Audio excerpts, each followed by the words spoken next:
জুমার দিনে দুইটা সময় থাকে। এই সময় আপনি যে দোয়াই করবেন আল্লাহ কবুল করবেন ইনশাআল্লাহ, যদি আপনার আকীদার মধ্যে শিরক না থাকে, আমলে বেদাত না থাকে এবং রিজিকটা হালাল হয়। সময়টা হচ্ছে জুমার খুতবা, খতিব যে খুতবা দেওয়ার পরে নামাজ পড়ান না, খুতবার পরে নামাজ পড়ান।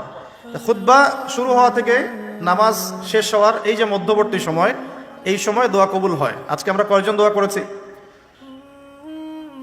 ইমাম সাহেবরা, খতিব সাহেবরা দোয়া করেছেন খুতবায়।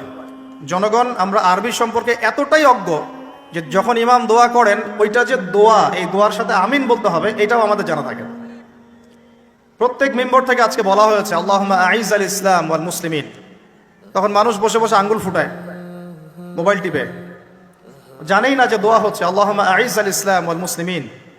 আল্লাহ ইসলাম এবং মুসলমানদেরকে তুমি ইজ্জত দাও, সম্মান দাও। ওয়াদিল্লা শিরকা ওয়াল মুশরিকিন, প্রত্যেক খতিব বলেছেন আজকে আল্লাহ তুমি মুশরিকদেরকে এবং শিরককে অপদস্থ করো।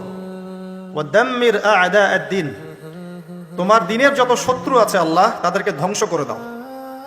ওয়ানসুর ইবাদাকাল মুমিনিন, আল্লাহ তোমার মুমিন বান্দাদেরকে তুমি সাহায্য করো। এগুলো কি দোয়া না? দোয়া না।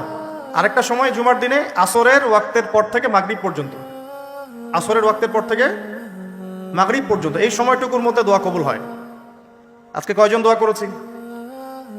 দোয়া হবে নিজের জন্যে, নিজের পরিবারের জন্যে, নিজের আত্মীয় স্বজনদের জন্যে, নিজের রিজিকের জন্যে, ব্যবসার জন্যে এবং উম্মতে মুহাম্মাদির জন্য।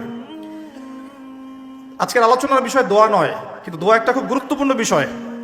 কোনো কোনো ক্ষেত্রে মুসলিমদের কাছে এই দোয়ার অস্ত্র ছাড়া এখন আর কোনো অস্ত্র বাকি নাই।